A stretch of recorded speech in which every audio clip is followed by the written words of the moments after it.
do have slides. I don't need to stick to them. For those who are like, I got to run out, get some lunch, here's the one nutshell slide. If I see you next week, kind of weird, ask, what do you think of my talk? And you're like, I forget. Please remember this. We don't have enough in our pipeline. We need a few more. Build that pipeline. Anyone disagree? Hopefully that's why you are here. So here is who I am. That's me on Twitter. Follow me, although I try not to be a Twitter whore. I have age ranges from 15 to 55 follow me, so I make sure everything is A, appropriate, and B, adds value. I am a Michigan State alum. Go Spartans. Sorry if you're going to go with them. I do a lot of work with this group called Cyber Patriot. Anyone here familiar with Cyber Patriot? There you go. If I forget your name, just remind me. Yeah, it might take a while. My day job is I am a professor out of actually Bellevue, Nebraska. What the hell are you doing out here in Michigan, you're asking? Well, my mom lives up near Fort Huron. I figured, hey, this looks like a you have to visit with her. Right. Come on in. We've already started. Hope you don't mind. Alright, so I have a whole bunch of resources. This is a RAND report from not too long ago, basically saying we don't have enough folks in cybersecurity. Follow Twitter, you'll see federal government is hiring cybersecurity like crazy. Even the NSA. So I'll be happy to share my slide. And my notes. Yes. Everything I do and I talk about, I do under Creative Commons. Basically, it means you're free to use my stuff. Just don't make money off of it. That makes me off. But if you use it to educate yourself, others, that is way cool. If you change something, let me know, because you might have a better idea than I thought of. Site sources. Site sources, yeah. Sources. Right here. So basically, we don't have enough in the pipeline. What do you think the problem is? I mean, we heard about it in the keynote this morning.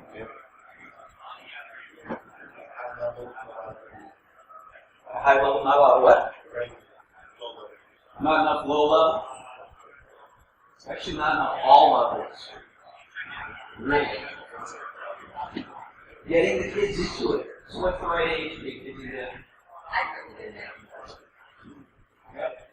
2-year-olds. Something we got to think about is reading my pocket.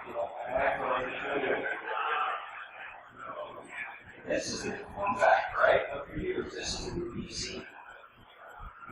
They say, get out your computer. And they look at your laptop and I'm Google on this, right? Wi-Fi on it. Let's see what else do I have.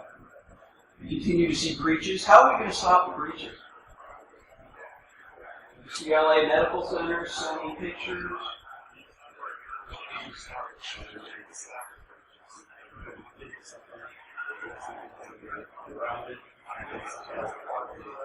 So you build a better mousetrap, the mice get smarter, right? The users are always doing this though. Even if the technology drops out, you can find out 5 seconds. You saw, I've heard a lot of talk, so those who didn't hear the users. Just get rid of users. We might be accepted. No, you did. It would be nice to get No, we need to educate them. We need to start educating them younger, right? Yeah. And he's going to come up and talk about it here in a little bit. Let's see. Again, I'm not going to read slides to you. Numerous studies, the pipeline, kids getting kids interested. You have a whole STEM idea. Getting the gals interested. Really challenging. Just so you know, I actually have 2 kids. I have a 15-year-old daughter, 17-year-old son. neither of them are related to what I do. Kind of interesting, but they're learning. It's weird. My daughter's, most of her boyfriends are computer geeks. What else? Teachers. Do you think teachers are prepared to keep cyber information secure? Small number. Small number are. Yep. Are we talking about like a grade school level? All levels. Yeah, I mean, yeah, definitely at the grammar school level, I'm using my name and Grammar school, middle school, high school, again, there are some. But let's be honest, teaching is not where the money is. Alright? So if they got skills, are they go work $40,000 a year or $80,000 a year? There's no material to teach. So here's what I've noticed. Yeah, we're like, well, we need to educate more, we need to educate better. The materials are out there. Protecting yourself online, cybersecurity. Actually, we almost have a lot of information on security. Too much that the teachers don't know what is valuable. Or they don't have the knowledge, or they're scared of the knowledge. There are 2 high schools in my city, an east and a west. It's really weird. I have one kid goes to one kid goes to the other, and they're rivals. One high school, the teacher is awesome. He loves IT, he digs cybersecurity. The other school, she teaches A+, a little bit of Java programming. I've gone and I've talked to her, I've sat down with her, I cornered her in her computer lab, and said, hey, I'm here to help. Okay, thank you, I'll contact you, don't call me. Serious.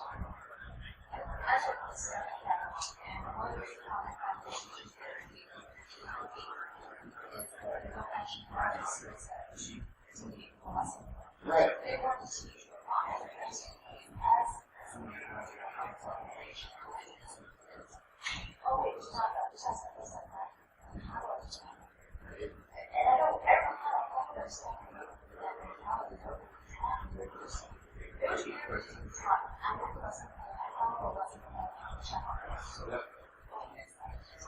You know, no child left behind.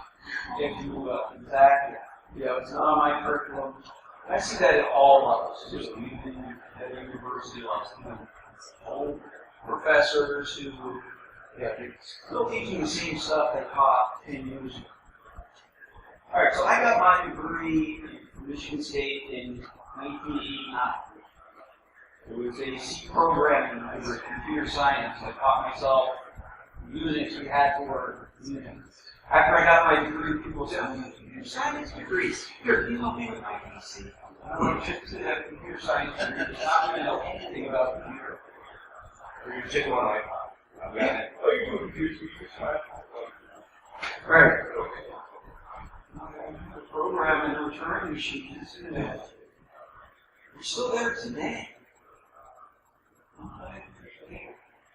So part of it, I'm going to work with the Computer Science Teaching Association, which is part of the Association for Computer Machinery, to change that mindset. All right, so let's go. I like to use analogies. Go back in time to the automobile in the 1950s. What was the problem in the 1950s with automobiles? Lots of people were dying in them. Safety. You know, they didn't have the safety glass and seat belts. Yeah, no car seats. Yeah, exactly. Ride backwards in the old station wagon, right? How long did it take for the mentality to change where it got to be safe? So my thesis is that we need to start today, and maybe by 2025, we'll be talking about the same thing. I talk a lot at the RSA conference. I did a panel for 3 years called Groundhog Day. We do a movie. We keep reliving the same day. We talked about it this morning, right? If you follow Jack Jones, he also, on his own, came up with Groundhog Day. That's awesome about it. This, insanity. What's the definition of insanity? Doing the same thing over and over again. Yep. Yep. Alright, so academies don't have enough, I'll just throw it. What else? Teachers, do they have the right equipment? One thing there's the budget, and I guess it's very between different school districts. One of the things until they can prove a curriculum is successful or some kind of lab, do they get funded? Having that funding for Raspberry Pi course, if it's going to cost you, say, just maybe $80 out of the gate between the speed card, the Wi-Fi adapter, power cord, everything you need to prove that we can start teaching robotics. Robotics are only going to be $3 from China, but it's the main hardware that you can't afford. And they're not going to pay for that. Right. Well, some teachers do. Some do usually on supplies. Right. There are things on tax forms asking educators, and you can pay for anything out of pocket, which is great. Right. But if you have to spend $900 out of pocket to teach 10 kids how to use the Raspberry Pi robotics programming with Python, you're not going to do it. So here's the funny thing in terms of the budget. NSF, the federal government, now has lots of money they're putting towards cybersecurity. To give grants to these schools. Teachers often don't have time to write the grants. They're too busy, again, following their curriculum. They don't know how to write the grant. They need to partner. Local school district. I talked to their head of IT, a former shop teacher. Not criticizing these teachers. But I'm like, we have some equipment. We can donate to the school system. We don't take donations. In general. This is coming from a huge defense contractor just trying to get rid of the equipment. Well, I think when the school board with church, offering years offering people declared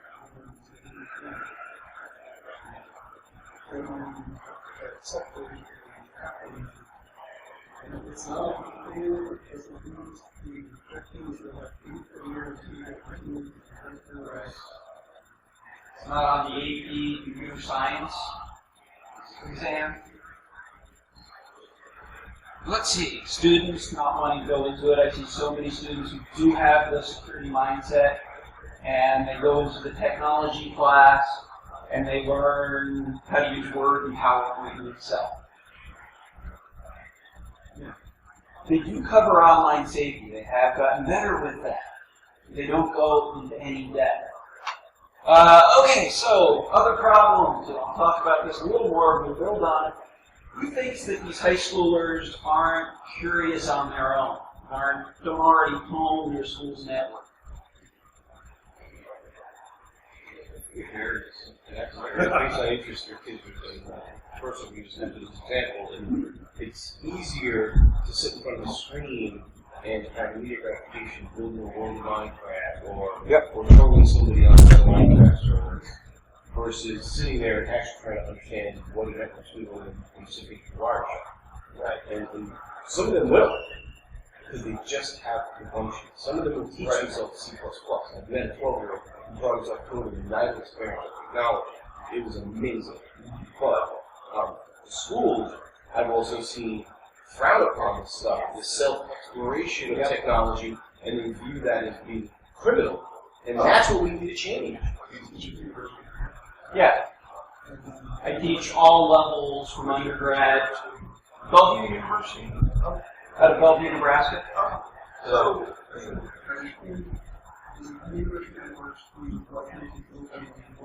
right.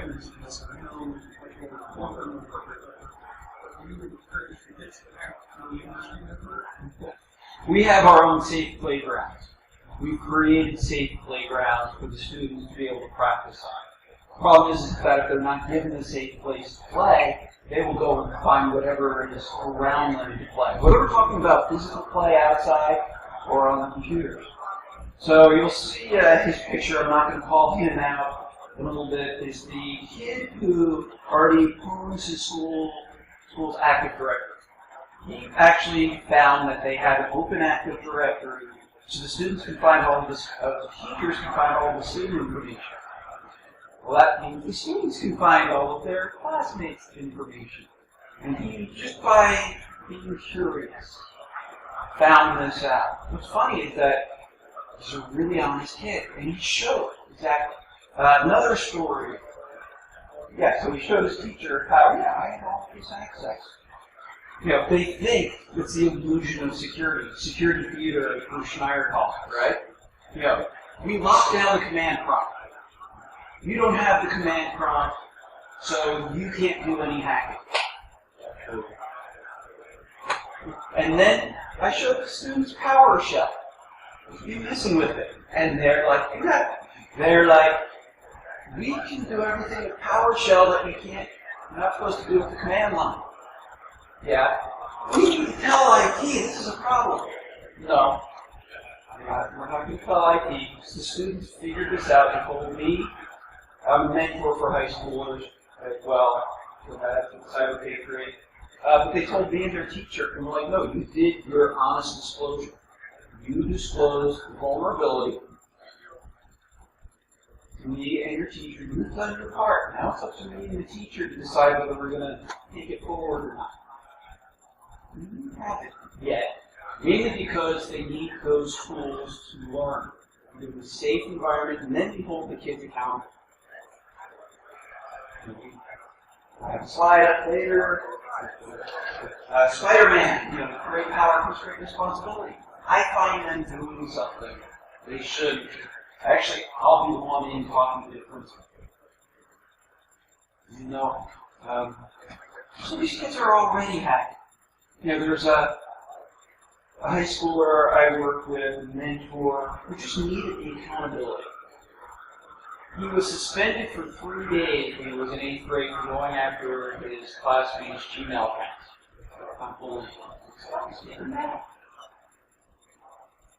So the teacher comes up to me at the beginning of last year's school year. He's part of the Cyber Patriot team. And she's like, this kid here, he was suspended. Do you think it's going to be okay if we have him as part of the computer team? Yes! Those are the exact kids you want, right? Now I keep an eye on him and make sure he knows that he has to use his skills for good. And it works really well. He needs that safe place to play. So, I also not only like to complain. The headless. Sorry. It works. So I don't like just sitting here and complaining, bitching about how the world is coming to an end. Everything is absolutely horrible. Dave, I want you to take the floor and talk about Hack for Kids, please. Yeah, whatever you want. You got the floor for 2 to 5 minutes. Perfect.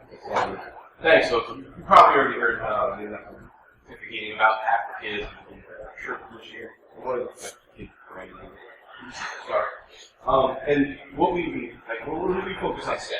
I understand there's also STEAM and STREAM, and if you're not familiar with those terms, the A is art and the R is reading, and those are all very important. I think if you try to be good at too many things, you become really mediocre at life. So really focusing on STEM, science, technology, engineering, and math.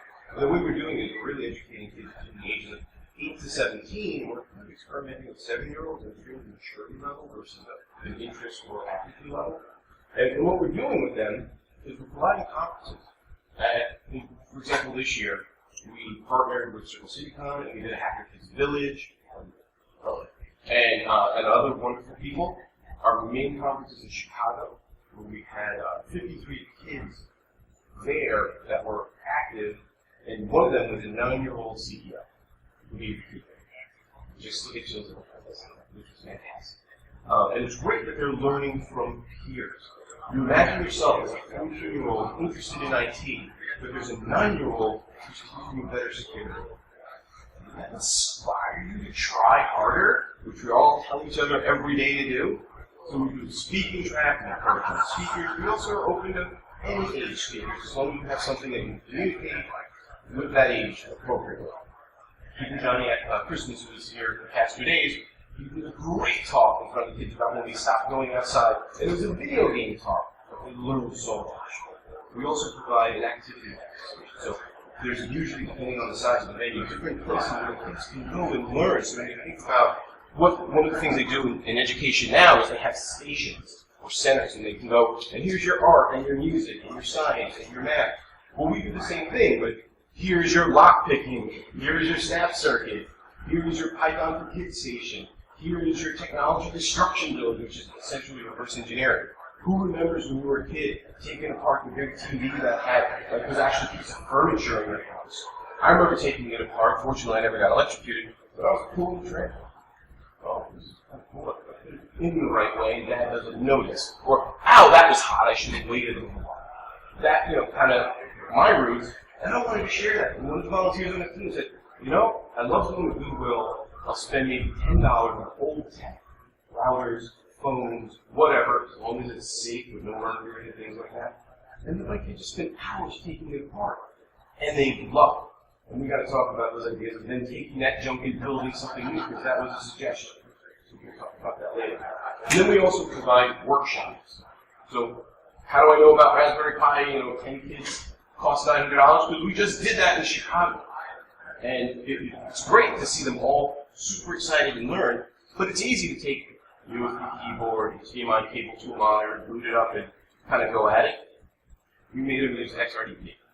We had them learn how to get a remote session on their Pi from their laptop. So they're really learning a lot more than just the easy one. And then they learn Python, and then they'll control the server. We do workshops on Webpack.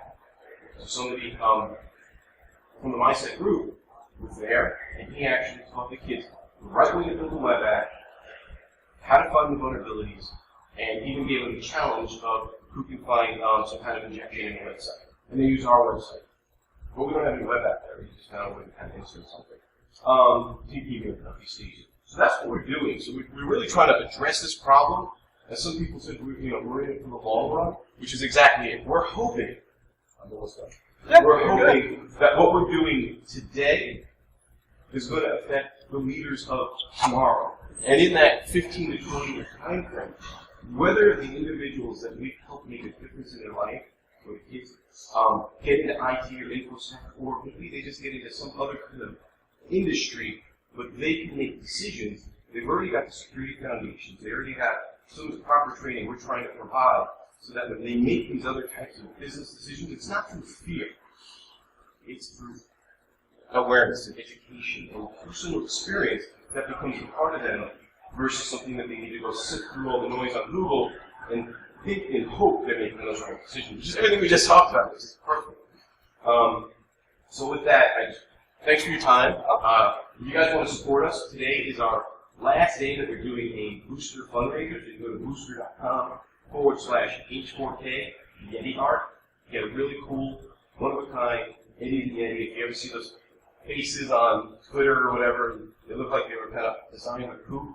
That's Yeti art. He did a nice one for us. It's on our website as well. You can see it there. $30 is going to help make a difference sometime. So today's the last day now.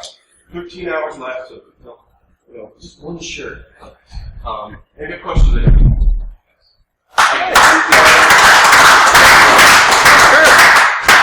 This is a great example, the Hack for Kids, of what we need to do as a community.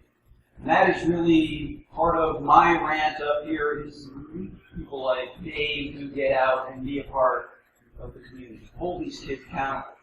You don't need to have a whole lot of experience. The session before this was how do I get into InfoSec? Catch-22. I want to get into InfoSec, but I can't because I don't have any InfoSec experience. What do I do? Volunteer for something like that. We'll be happy. Exactly. These kids, they don't know how much you know or don't know. They still look up to you. You'll know something they don't. So let me go and tell you a few more success stories. Here are some others. Gen Cyber is actually an NSF-funded activity for both students and teachers throughout the United States. South Dakota State had theirs like 3 or 4 weeks ago. University of New Orleans has theirs coming up, which teaches both students and teachers. So I know some teachers, and they fly the teachers out. So my friends from local Omaha High School is going down to New Orleans. Sure, you can go Everyone's got to go. Yeah. Let's see. Cyber Patriot. As I said, I'm a mentor for Cyber Patriot. Hour of Code. Anyone do the Hour of Code? President Obama. Or when it was and is, but the idea is to get kids into coding. Anyone here like Minecraft or have kids who play Minecraft? Notice Minecraft is a huge education source. At a local education technology conference in Nebraska, not over here, but there were 4 sessions on Minecraft in education and 2 on cybersecurity. I pointed that out to the conference organizers who got mad at me. Minecraft is such a good educational source. I get it. I love Minecraft. Actually, it was a great way for me to teach my kids about networking. Set up a Minecraft server on your own. You need to know about NAT, address translation, because they need to give their friends to get on our server the internet, the IP address off of the internet, a local one. They need to know about ports and port forwarding, access control. Tons of everyday job opportunities. So this is Tyler. I held a cybersecurity competition for high schoolers at my university back in April. This is it, Cyber Plus Plus is what we called it.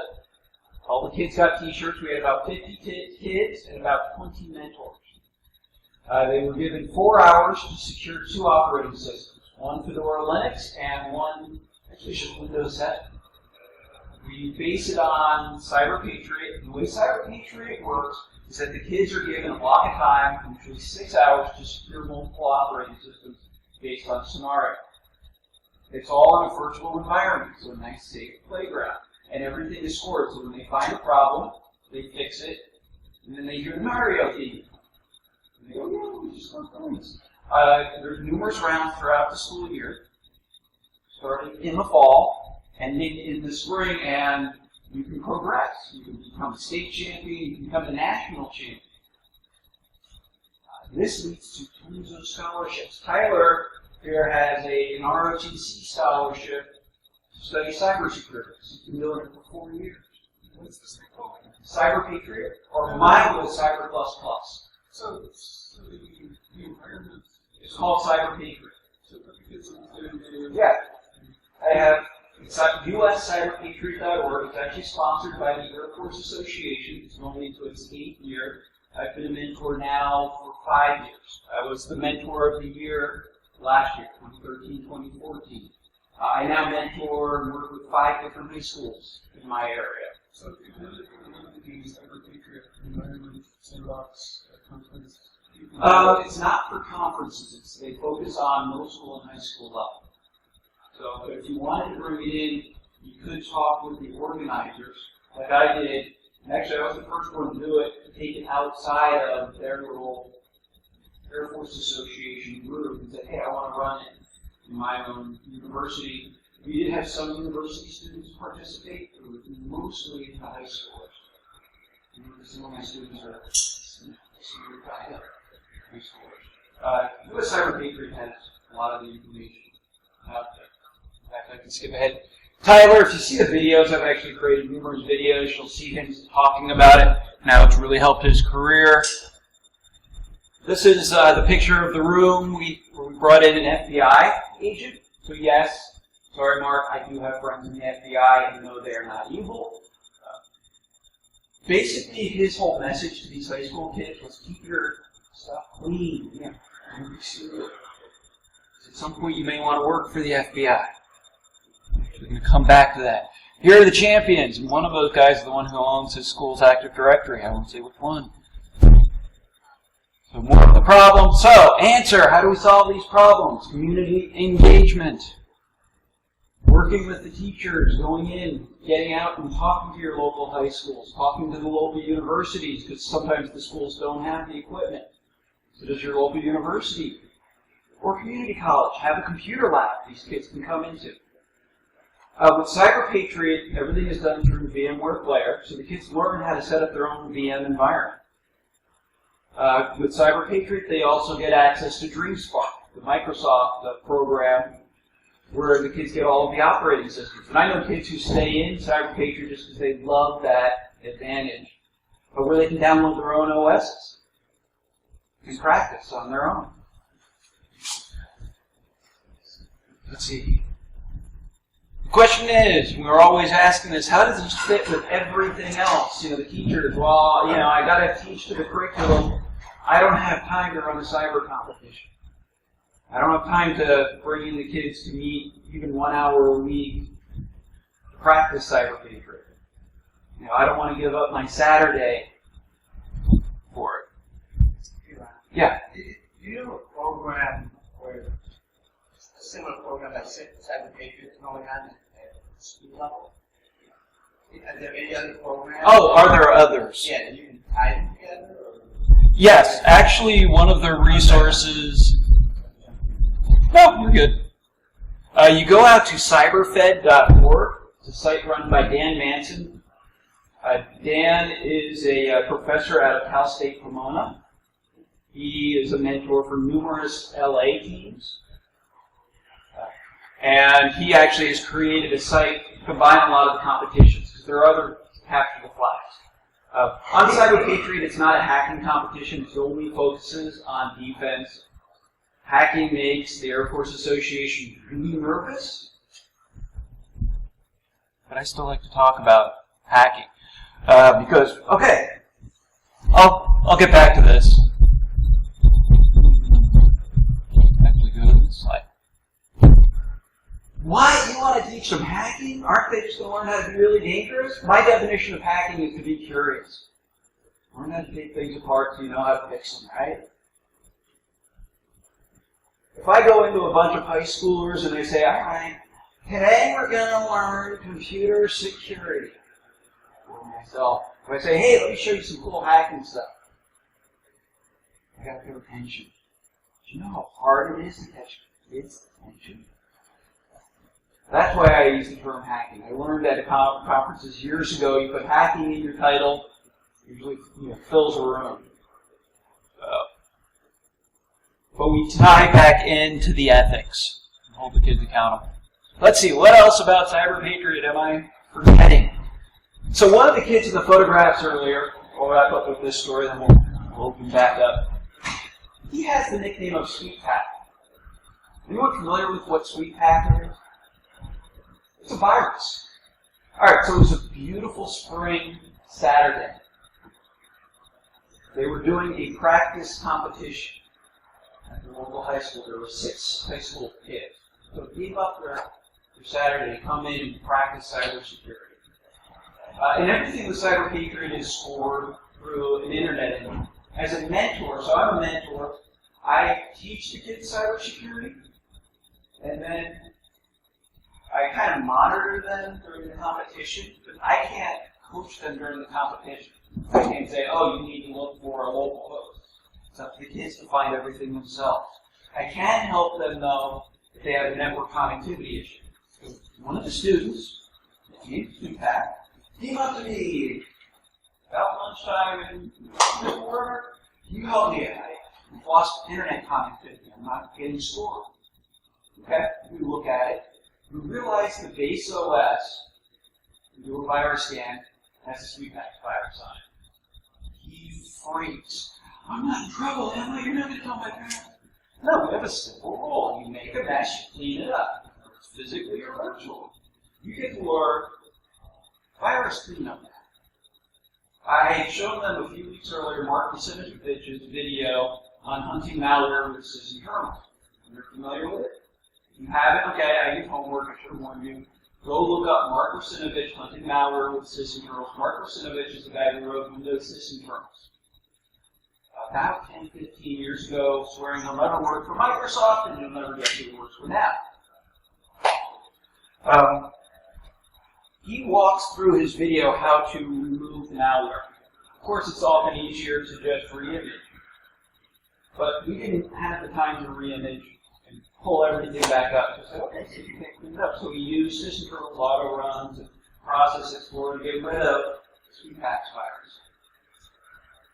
And that's, his nickname now. He probably learned more in that hour sitting with me than he almost learned all the school year. Now he's really wanting to get into cybersecurity. me helping to mentor. Yeah. Just a great story. I heard one of the challenges with that for the educators, the kids, that they don't tell them what's wrong with the image. They continue to use the same image. Right. And there's really more of a self-discovery type of education, but not, here's what you did wrong, don't get it wrong next time, and then we're going to make it harder for you. Help you raise your bar up higher. So one of the things that I've done, so almost to the chagrin of Cyber Patriot, is I've become the voice of the mentors, where I'm bringing that up and I'm working with them, and they've heard it from others. The problem, all they're told at the end, Cyber Patriot doesn't want to give away their secrets because then it'll leak and then it's harder for the next competition. It's like a lot of the labs today, it's like you need to get rid of all of your defenses, in order to see cross-site scripting, cross-site request forgery. We're still looking at the same labs we looked at 5 years ago. But I am working with them to create more of that curriculum for the students. And then a feedback loop afterwards. Because it is one thing to work through the competition, but if they don't know how to do it better the next time. You're exactly right. So, and how do we change that? Again, taken from the keynote this morning, you can sit and bitch about it, boy, they suck, or I can go in and say, hey, let me help. I have some skills in creating curriculum. Teaching changes. That's been my Yep. apprehension of getting involved with that. Is it a perfect competition? No. What's the end goal of Cyber Patriot in these competitions and Hacker Kids? It's to get them interested, give them some structure, keep their interest, to get them into the industry. None of my teams have made it, to upper levels of Cyber Patriot. But I've seen a lot of success as the kids stay interested in InfoSec. And then it gets the teachers involved. I've seen teachers go from knowing nothing to at least being aware of it. The teacher I started mentoring with 5 years ago, I just gave him a call. I said, hey, I hear about the Cyber Patriot. I see you have a team. Do you need help? Oh, yeah. Okay, so the deal with Cyber Patriot, they basically learn how to be a sysadmin. It's a lot of defense. Exactly. I was a sysadmin before I got into cybersecurity, with Unix and Windows. But hearing from other mentors, they watch Cyber Patriot and they're like, this is what I do in my daily job, what the kids are learning in high school. The high school teachers, they get some curriculum on cybersecurity. There's a couple of local high schools who the teachers have a cybersecurity class, but all of the material is very dry, no hands-on. So then I feed the teachers, okay, here's some hands-on exercises for the kids. So here's my challenge to you. Oh, so here's Cyber Patriot in Michigan. Not a whole lot of teams. I just did mostly the eastern half of the state. A lot of them associated with Civil Air Patrol or Air Force ROTC. There is a cost there's two divisions. Back up. One is kind of for the military side, ROTC, Civil Air Patrol, Sea Cadets, etc. And then there's the open division. You can go, if you go out to US Cyber Patriot, you can pull up. This is actually the teams registered for Cyber Patriot 8. There's no charge for the military teams, or if it's an all-female team. Open division team, I think it's like $180. The only reason they charge is to have the school put some skin in the game. Otherwise, you'll get schools, oh, we'll have a Cyber Patriot team, and then they never do anything with it. And then it's kind of drained on the Cyber Patriots. It's still mostly a volunteer, an organization. Go into your local high schools, middle schools, and talk to them about this. Mentor.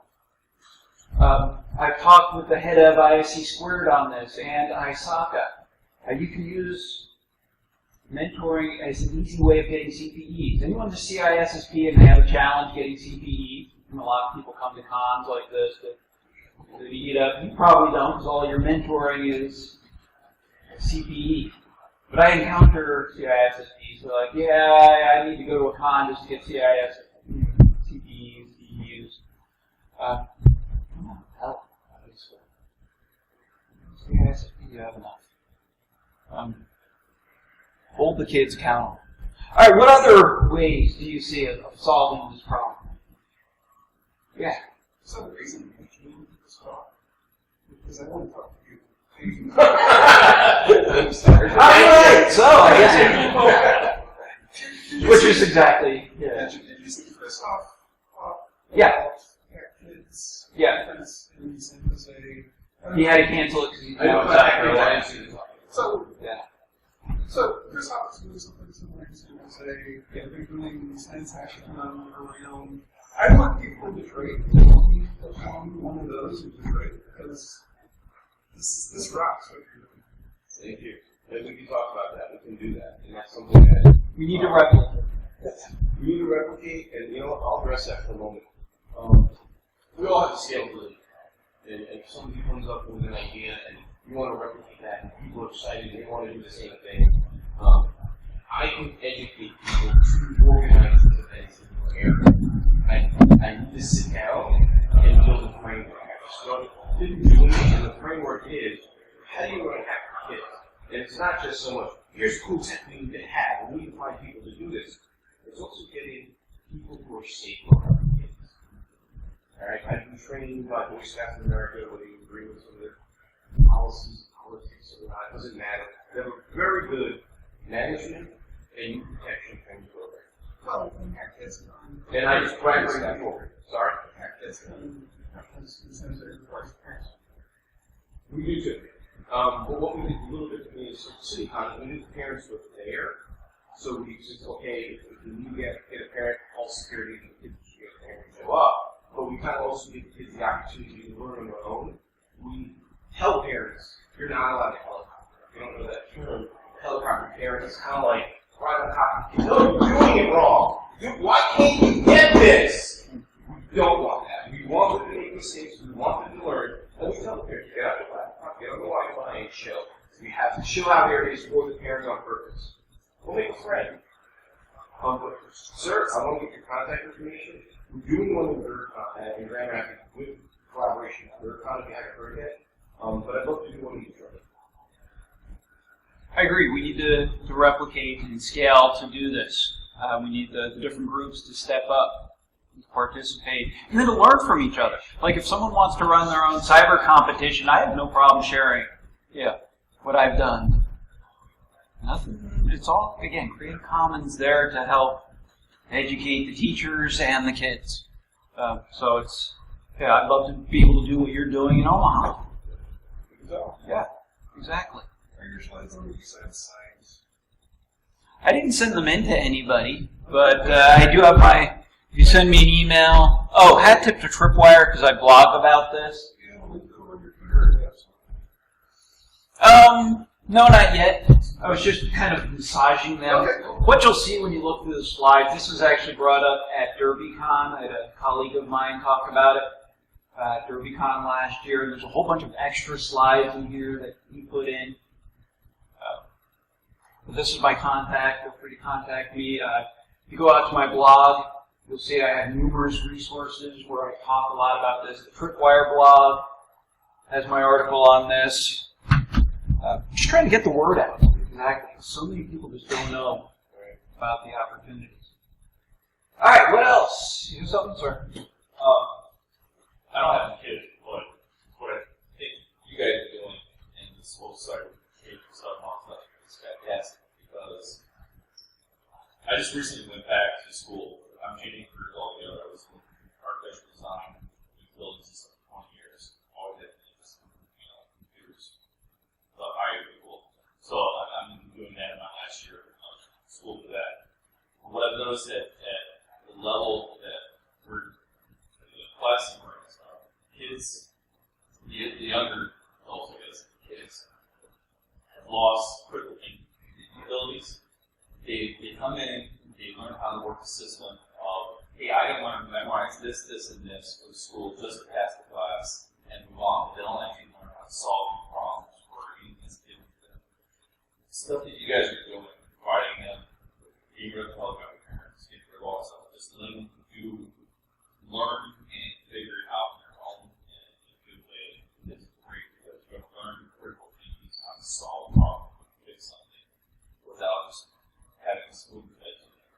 Critical thinking is exactly what people who are hiring are looking for. You know, can you solve a problem?